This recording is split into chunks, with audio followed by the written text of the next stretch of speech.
Greetings, everyone, and welcome to today's webinar. I'm Jakumar Mohanachandran, the Chief Research Officer at IMCAS.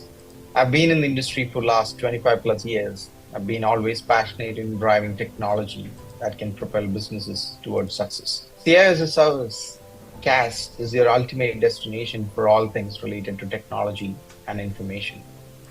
If you are embarking on large-scale projects or seeking specialized expertise, or require any consultation for your endeavors, CAS is your go-to solution. We work very closely with you, offering deep expertise and leveraging decades of experience to deliver optimal solutions that is being tailored to your enterprise needs. I head the research division of CAS, and at CAS Research, we operate with a lot of integrity and transparency, and that's the very core of our research.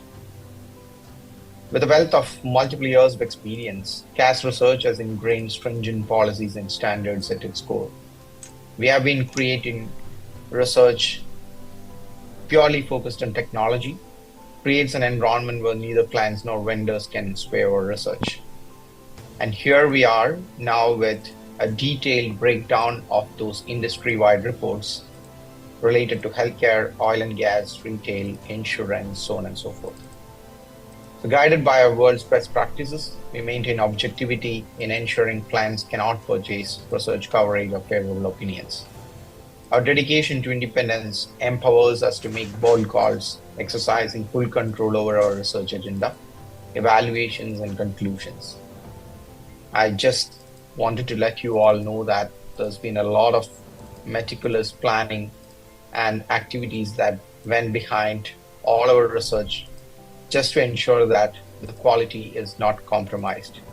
And we purely focus all the time on qualitative information rather than quantitative data, including proprietary insights to inform that we come up with the right kind of data points for you to take any decisions. The advantage of relying on with CAS Research will be you will get a comprehensive insights into the latest tech trends customized to your business needs. We can arrange strategic consulting sessions. You'll be a part of our event, when we do the research readouts. You'll get the early market predictions and also access to our expert network. So with this, I would like to conclude and hand it over to our lead research analyst, Shoaib Chowdhury, who will take you through the deep dive of today's webinar, which will actually focus on one of the industry. And from here onwards, please do thoroughly enjoy the session and do share your feedback. We look forward to working with you very closely.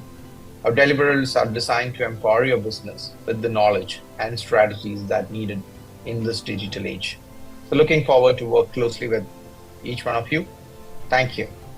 Thank you, Jay, and good morning, everyone. I'm Shoaib Mohammad Chaudhary, Lead Research Analyst at CAS Research, and I'll be presenting data and the insights of the report that was curated in collaboration with Global CIO Forum, where we had over 150 CIOs and C+ level executives who participated in this survey and helped us curate a very insightful and an impactful report. The Middle East IT Industry Foresight 2025 report examines the transformational role of technology across four major dimensions: digital banking and innovation, advanced security and artificial intelligence utilization, data personalization and governance, and emerging technologies and compliance. A study gathered responses from senior banking professionals, including 51% CIOs, 34% CISOs, with representation from CTOs and IT directors as well. Geographically, the highest representation came from KSA, that is Kingdom of Saudi Arabia, 31%, followed closely by the United Arab Emirates, 28%,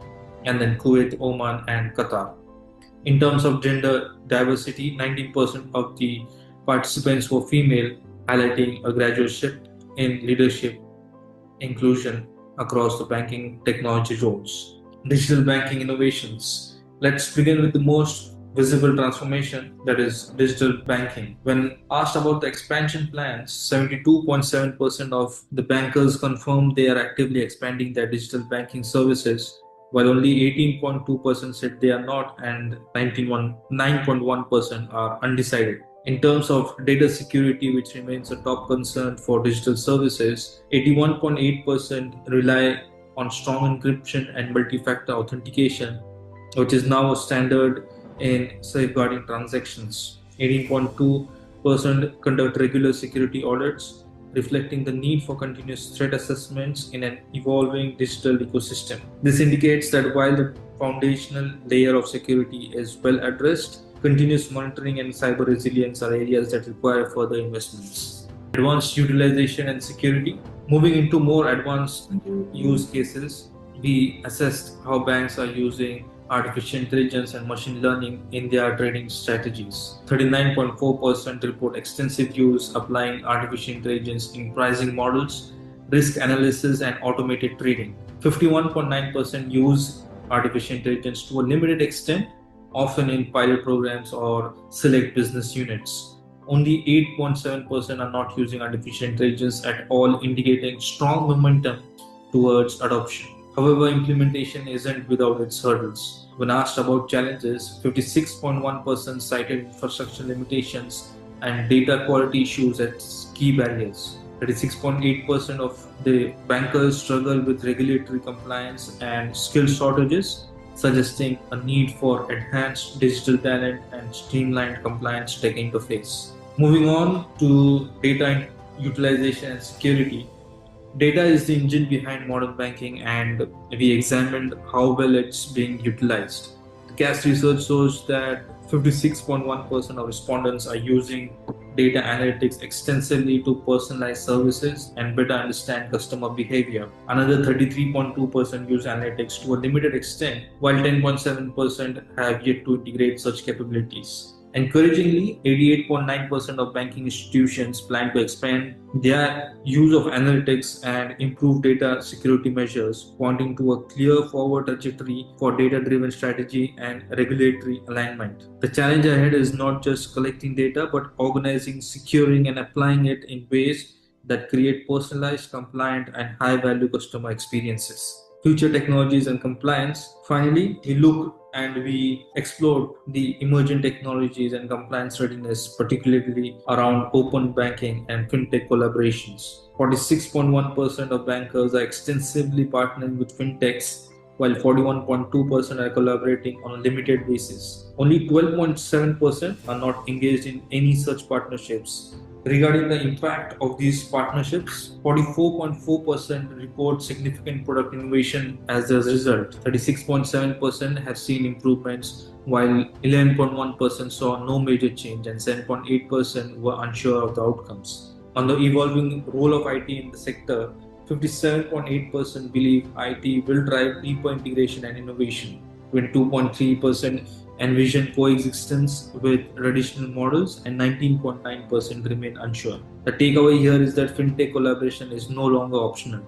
It's a strategic differentiator, particularly when backed by robust APIs, shared infrastructure, and flexible compliance models. Coming to the strategic recommendations, based on the insights that we received, we offer key recommendations for banks aiming to lead the next phase of digital transformation. Firstly, rethink technology partnerships. Successful open banking models require not just APIs but also structured onboarding processes, SLA driven integrations, and trust frameworks between banks and fintechs. Invest in RegTech for real time compliance, automated reporting, real-time risk monitoring, and dynamic compliance systems will be essential to keep pace with the regional and international regulations. Upskill for fintech collaborations. Build cross-functional squads with expertise in API security, digital product design, and regulatory agility to shorten the innovation lifecycle and reduce go-to-market friction. Embed cyber resilience across the ecosystem, from endpoints to third-party connectors.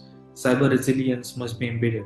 This includes conducting incident simulations, maintaining crisis playbooks, and clearly defined customer communication protocols. Target fintech partnerships by strategic fit. Rather than board partnerships, focus on complementarity, such as fintechs specializing in micro lending, digital identity, or wealth tech to fill capability gaps quickly and effectively. Lastly, I'd like to thank our participating CIOs, CISOs, and financial technologists across the region. Your contributions shaped a grounded, relevant, and actionable foresight report that reflects both ambition and reality within the banking sector. Thank you for being a part of today's session. If you're interested in a customized and tailored briefing, a comparative benchmark with peer banks, or would like to collaborate on future research, we'd be delighted to hear from you. Until next time, let's continue advancing financial innovations across Middle East with intelligence, security, and purpose. So joining us, we've got Mr. Ashal Chobe, who's the head of IT and Risk GRC. Firstly, I'd like to thank Mr. Achal for being available on this webinar and taking your time out to be a part of this webinar.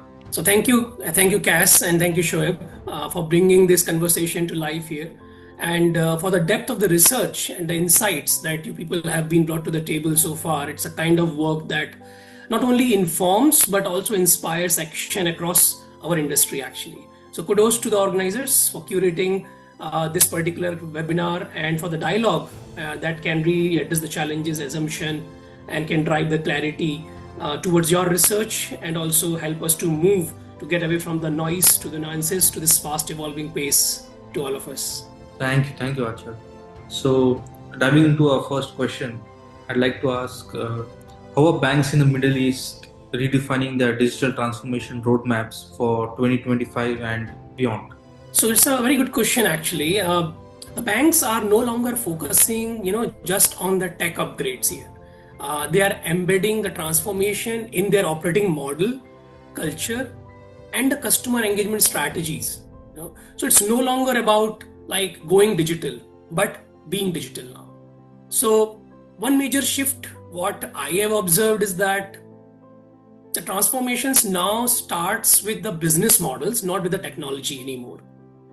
So that's the number one area. For example, we are seeing a new value chains now which are being built around the partnerships, around the fintech integrations, and the customer ecosystem, especially in the wealth, SME, and Islamic banking sectors. Plus, secondly, the definitions of the digital maturity as such has evolved now.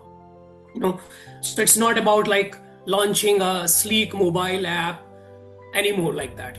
It's more or less now about end-to-end integrations, so that what starts in the customer hands now can be fulfilled seamlessly in the operations and monitored intelligently in the real time by the leadership.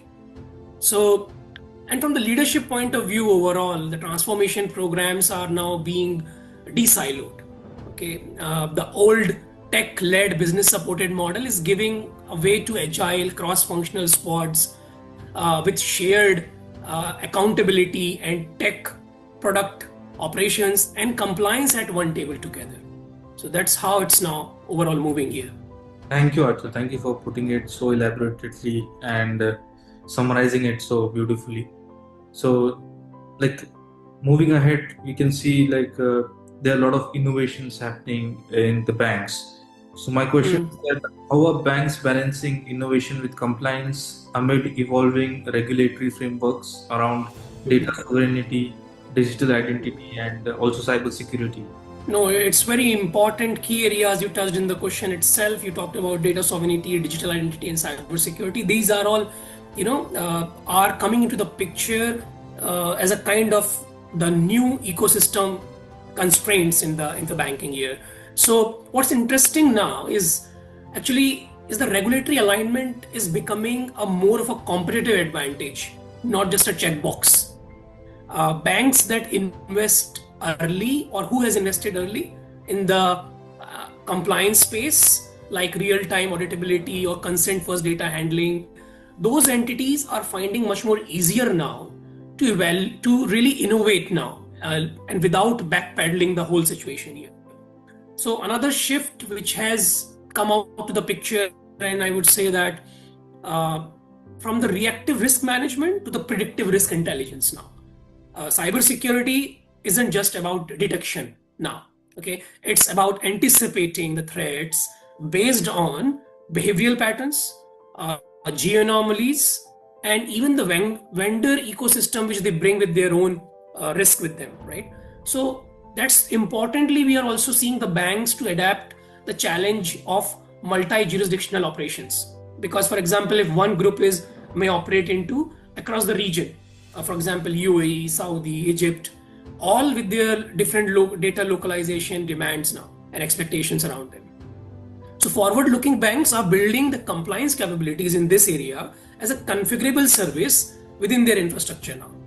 So one practical insight I would like to give is that, of course, beside the compliance piece and cybersecurity comes, it cannot go complete without training and awareness, right? And that is happening at the all levels, not just at the IT or the risk being prioritized there. The compliance is becoming now everyone's job and not just the legal team's work. Thank you, Archer. And then speaking of innovation, I'd like to just continue this conversation. Like when we speak of innovation, like today, everything that happens is revolving around AI. So, I'd like to ask, what's the current state of AI and automation adoption across front end and back office operations in the regional banking ecosystem? So, AI is now seen less as a tool and more as a strategic capability, Shoaib. Okay, so almost like a digital team member now. It's look like that.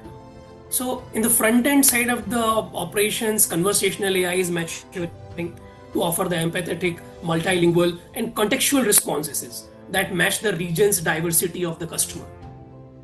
Meanwhile, in the back office side, AI is automating the decisions, not only the tasks now. So for example, I would like to cite out one that credit underwriting. In the banking, credit underwriting models are learning from the broader data sets now to offer tailored risk-based pricing.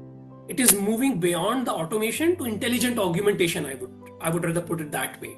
So that's how one trend. Another trend is that apparently I see that, which is very promising, the rise of adaptive workflows. So where the AI doesn't not only execute the steps, but it adjusts them dynamically. For example, if a document is missing in the onboarding chain, so the system can proactively ask the customer and update that workflow without a human is getting involved and to getting into the intervention. So this is how the adaptive workflows are maturing now. And another value-wise, I would say the cost savings are measurable and immediate. The banks are realizing that the long-term loyalty comes from personalization. So AI gives them that precision, that speed to treat millions of customers as individuals around the personalization space. So I think that's how the AI is working on the back end and in the front end together to introduce this churn speed at the faster pace. Great. And then, we have heard a lot about cloud adoption going on. So my question is, as cloud adoption accelerates, what are the prevailing challenges around core banking modernization in the Middle East? So cloud has been there since a while now. Okay, so the prevailing challenges around banking space has been ironing out beyond the legacy complexity which every bank used to suffer actually. One real issue is the interdependencies buried in the deep monolithic cores of the banking systems. So the many banks don't fully understand that how the change in the one module is going to affect the others. Okay, so the modernization isn't just a technology journey, it's a discovery process, empirical process in itself there for the banks. So another hidden challenge I would say has been around the change management, right? So the moving to the cloud native models requires a different mindset, not just the new tools, but the new ways of handling it. So the DevOps, continuous integration, service-based accountability, these things started maturing over the period of time to address this challenge now. But there has been a journey around it. It's not like it's been super smooth, you throw a stone in the air and it works like, it doesn't like that. So teams that were operating once under the silos approach, those teams now need to collaborate on daily basis. So that's how the mindset started really changing and challenging the whole operating model on the execution side of the things. Now, there is also an increasing scrutiny on the vendor locking perspective and operational resilience. So the banks banks want the cloud agility, but they are cautious about handling too much of control. Okay, so we are seeing more interest in the multi-cloud setups, containerized applications, and a service abstraction layer. Okay, so and practically there are growing realization that modernization doesn't mean one big cutover. Okay, for any bank, it's often a journey of a coexistence where the legacy and the new system operate in parallel. What we call it as a kind of two-speed architecture that way. Thank you, Achal. Thank you for elaborating it and putting it very explainably. So now moving to the last question that I've got for this webinar is that, looking ahead to 2025, will define the most competitive and resilient banks in the Middle East? Like, is it technology, talent, trust, or transformation mindset? So again, future is unpredictable, as we say. Okay, we have seen in the past as well that we were not able to predict the future, what was supposed to happen in 2025, right? When we were in 2021, or for that matter, even 2023. So yes, overall, the competitive advantages, resiliency, these are the DNAs of any enterprise, So the technology is the enabler, yes. But what separates the leaders from the followers is how is the technology is operationalized, actually. Technology is democratized today. Everybody has access to it. Everybody can learn it. Everybody can buy it. So where the difference lies? Again, it's about that you have that the facility, but how you use that facility. So is around that particular piece. So the banks that win will be those who will treat the transformation as a business capability, not as an IT department initiative. Okay. Another factor is the resiliency through the agility. So most competitive banks aren't necessarily the ones which are the biggest. Okay, but the ones that can pivot fast, whether that's responding to the regulatory shift, earning a new market share, or integrating even with the fintechs, for that matter. So this is around the agility piece of resiliency. And last but not least, the talent. There's a shift from hiring just for technical skills to building learning organizations. So banks are investing in academies, internal certifications, cross-skilling to keep up with the how fast tools and roles are evolving. And finally, I would say that trust isn't about cybersecurity anymore. It's also about how transparently bank use customer data, how fairly AI these makes decisions, and how inclusive their digital platforms are behaving. So trust is in the sense becoming a more of a strategic differentiator now from that angle. Thank you once again, Achal, and thank you very much for being a part of this discussion and educating our audience over all the parameters of technology along banking. So it was a pleasure having you. Thank you very much. Yeah, I think thank you so much. As we look forward, Shoaib, 2025 and beyond, I see banks not just as institutions actually, but are living systems now. So they are breathing through data, sensing through AI, and thinking through the strategy and evolving through transformation, right, as a kind of living organism. So what's becoming much more clearer is that the success won't come from a single lever, not just technology, not just compliance, not just cost cutting. No, it's the ability to connect all the parts here, to innovate boldly while staying grounded in the trust, to personalize deeply with the losing operational control, and to modernize the infrastructure actually without losing the customer heartbeat here. So the banks actually that will thrive are the ones that think in the systems. They will treat the compliance as embedded, not enforced. They will see AI not as automation, but augmentation. And they will view this transformation not as a phase, but a continuous rhythm there, lead by the people, powered by the platform, and of course governed by the purpose there. So I think in that sense, digital transformation is no longer a destination here. It's being the state of being there. And those who internalize this mindset early will not only lead, but I think they will shape what the future of the bank looks like in the region there. So I think the most resilient bank, finally, I would say one last line there that, yeah, I think the most resilient bank won't be remembered by how fast they adopted the change, but how fearlessly, they integrated it into the people platform and their purpose together. Thank you. Thank you, Achal. Thank you. This is Shoaib Mohammed Chaudhary, lead signing off from today's webinar. Thank you very much and stay safe. Thank you.